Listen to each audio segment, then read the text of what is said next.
before you left the Tennessee Ernie Ford show, you became a producer as well, did you not? Yes, I did. Was that a major step in your career, do you think? I think I guess it could be, yes.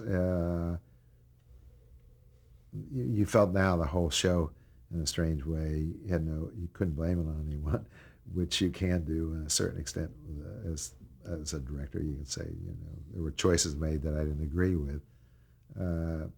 I couldn't say that because I made the choices. So I liked it. I felt. I think it's proper that the combination of a writer-director or writer-producer-director is uniquely right for television, and maybe even for motion pictures too. That sometimes we get too many hands in. Everybody has a point of view, and I think it becomes more difficult.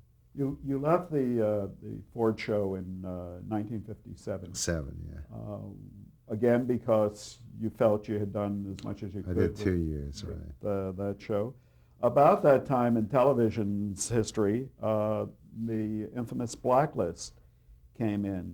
Were you impacted at all by that development? Well, I was impacted by it with the Ernie Ford show. Roland Kibbe was on the Blacklist, and he had not worked out here. Roland had not worked at all.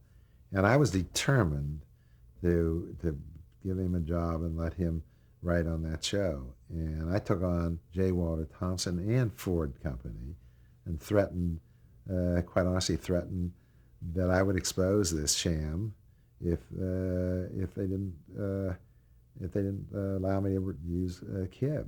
And they finally acquiesced. J. Walter Thompson acquiesced and said, "But you can use him, but we don't have to give him credit." And I said, "No, got to use him and got to give him credit."